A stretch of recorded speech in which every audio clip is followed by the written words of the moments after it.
At the monthly review, my manager threw up his hands and said, "Look, she's good for data entry, but decision-making? Please. I wouldn't even trust her with my lunch order." My hands were shaking as he leaned back and added, "Besides, she'll probably cry if we give her real work." I waited 3 days, finished my audit in silence, then walked into his supervisor's office and dropped a 50-page report on his mishandling of client funds. They froze his company card that afternoon. I've always been the quiet type. I'm not the one who argues in meetings or tells off a boss. I believed for a long time that hard work would speak for itself. At least, that's what I thought before Mark Belding. The monthly review in Dallas wasn't a dream job. It was a place to start. I needed the experience, and they needed someone to do the grunt work. I was that someone. Data entry, spreadsheets, filing invoices. Boring stuff, but I did it better than anyone else because I cared. Mark didn't care. He was in his early 40s, still acting like he was king of the office. Every meeting was about him. Every success was his. Every mistake was someone else's. The first few months were rough. I would bring up small issues I noticed, client refunds not processed, weird subscription charges, and he would brush me off like I was a gnat buzzing around. Then came October. Audit season. I wasn't supposed to be leading anything. I was just supposed to prep the reports for the real audit team. But while pulling the data, I found something that made my stomach turn. There were a lot of adjustments. Small at first, $50 here, $100 there. But they added up. Adjustments made right after customer cancellations. Refunds that were logged but never issued. And the worst part? The approvals all traced back to Mark. I didn't know what to do. I tried to be professional. I set a meeting with Mark to talk through what I found. That's when he humiliated me. We were in the open office area. I quietly showed him my notes, pointing to the discrepancies. Mark didn't even look. He leaned back in his chair, threw his hands in the air, and said, loud enough for the whole damn office to hear, "Look, she's good for data entry, but decision-making? Please. I wouldn't even trust her with my lunch order." People laughed. Not everyone, but enough that I felt it. I felt my hands shaking. My heart pounding. But Mark wasn't done. He added, smirking, "Besides, she'll probably cry if we give her real work." I stood there, frozen. I thought about quitting right then. I thought about going to the bathroom and crying like he said I would. Instead, I went back to my desk. I finished the meeting notes. I sent him a polite thank you email. Then I stayed late that night. And the next night. And the next. I pulled everything. Subscription lists, refund reports, internal memos, expense logs. I didn't just look at the mistakes anymore. I built a case.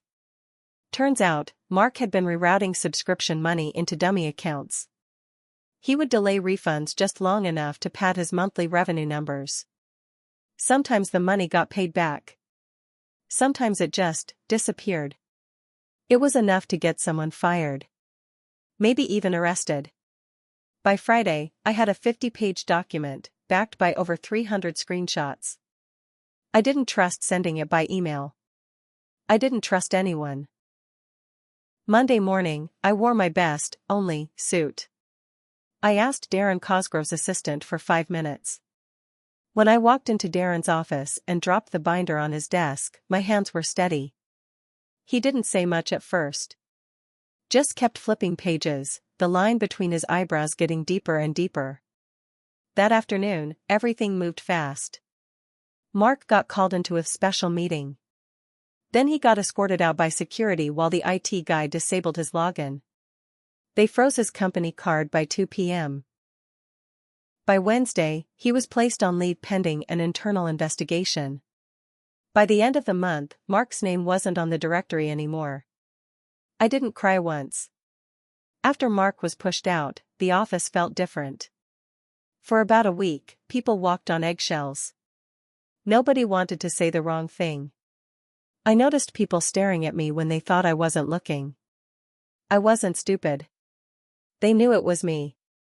At first, Darren tried to smooth things over. He called me into his office and offered me a raise and a new title, Junior Accounts Auditor. It wasn't huge, but it was more than I had before. I said yes. For a little while, I thought things were finally looking up. But office grudges die slow. A few people started whispering behind my back. Some didn't even hide it. One of Mark's old drinking buddies, a guy named Todd, started calling me the snitch when he thought I couldn't hear. At first, it was little things. Todd would forget to copy me on important emails. He'd accidentally leave me off meeting invites. I thought it would pass. I thought if I kept my head down, people would see I wasn't the villain. I was wrong. One afternoon, about 3 weeks after Mark's firing, Darren stormed into my cubicle. He had a printed email in his hand, his face red. "Did you approve this?" he barked. I looked at the email. It was a payment approval for a client refund, $12,000. My name was typed in the approval line. My stomach dropped. I hadn't approved it. I didn't, Darren cut me off. If you didn't do it, how the hell did your name end up here? I didn't know. But I had a sick feeling I could guess. I stayed late that night, digging through the server files.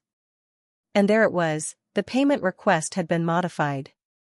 Someone had copied my old electronic signature from a previous report and pasted it onto the refund approval. Someone was setting me up. I sat back in my chair, staring at the screen. My hands were ice cold. I knew I couldn't just go to Darren and say that. He wouldn't believe me without proof. I needed real evidence. The next morning, I requested access logs from IT. I told them it was for a self-audit. They didn't ask questions, they were still skittish after what happened with Mark. What I found made me sick. Todd had logged into my files after hours using an admin override code. He wasn't even careful. He used his own username. He'd tried to frame me. I printed everything, timestamps, IP addresses, file access history. I organized it just like I had with Mark. Neat. Undeniable. By Friday, I was back in Darren's office, my second thick binder in hand. When Darren saw Todd's name all over the logs, he just sat back and stared at me. "You know," he said slowly, "at some point, we have to stop hiring idiots." That afternoon, Todd was pulled into a compliance meeting. He didn't come back to his desk afterward. His stuff was packed up by security. Word spread fast this time. And now people really started treating me differently. Not better. Worse. Some people were scared of me. Others hated me. I overheard someone say, "She's just trying to take everyone down to get ahead." I wanted to scream. I wasn't trying to climb over anyone. I just refused to let people screw me over. But being right didn't mean being safe. It wasn't over yet. Not by a long shot. Because the deeper I dug into the old records, the more dirt I found. Mark wasn't the only one who had been cheating. There were bigger names. People way above my pay grade. And they had started noticing that I was poking around. At first, I thought maybe I was just being paranoid. I told myself to stop digging. Just do my new job, stay quiet, and move on. But it gnawed at me. Every time I opened an old file, every time I cross-checked a payment, I found another mistake. Another missing refund. Another misapplied subscription charge. Every time, there were familiar names tied to it. Names from higher up the chain. One in particular, Michelle Harrow, the Senior Director of Operations. Michelle had been at the monthly review for almost 15 years. She was the kind of person everyone said was the real boss. She was polished. She knew every client by name. Everyone was terrified of her. And somehow, almost every shady adjustment and every missing refund I found tied back to teams she directly managed. I didn't know what to do. If Mark and Todd had been bad, Michelle was another level entirely. I started small. I kept track of everything I found in a private folder on my home computer. I took screenshots, printed reports, saved copies to a flash drive I hid under a loose tile in my bathroom at home. I didn't tell anyone. Not even my roommate. And it was good that I didn't. Because 2 weeks after Todd was fired, strange things started happening. First, I got called into HR for a performance review, out of nowhere. They said they were concerned about my work attitude. That I was disrupting team cohesion. Then, one night after staying late, I came back to my desk and noticed my laptop had been moved. Just slightly. The charger was unplugged. My screen had fingerprint smudges. Someone had been trying to get into my stuff. The next morning, my system login didn't work.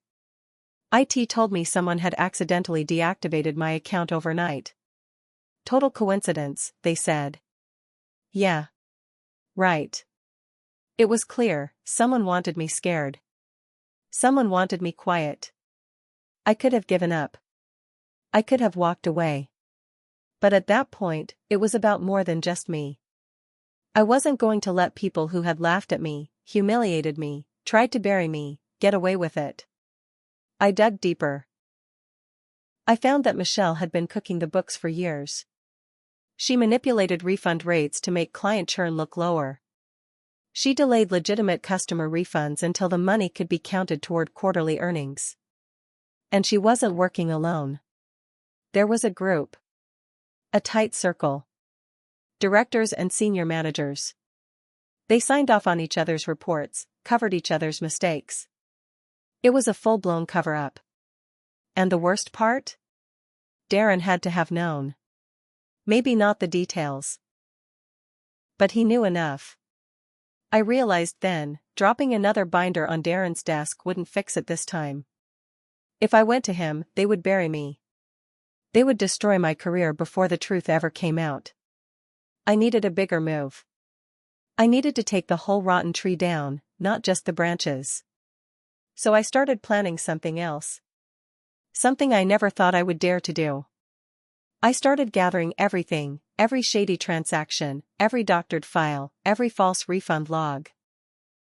I built a timeline. I traced the money. And when I was ready, I contacted someone outside the company. Someone who had real power to hurt them. The day I hit send on that first email, my hands shook worse than they ever had standing in front of Mark. But I knew one thing for sure, this time, if they wanted to come for me, they were going to have to go down with me. The person I contacted was a federal investigator. Not just some random agency. I went straight to the FTC. The Federal Trade Commission. Subscription fraud, financial misreporting, it was right up their alley. At first, I thought maybe I was crazy. Maybe they would ignore me. Maybe they would think I was just a bitter employee.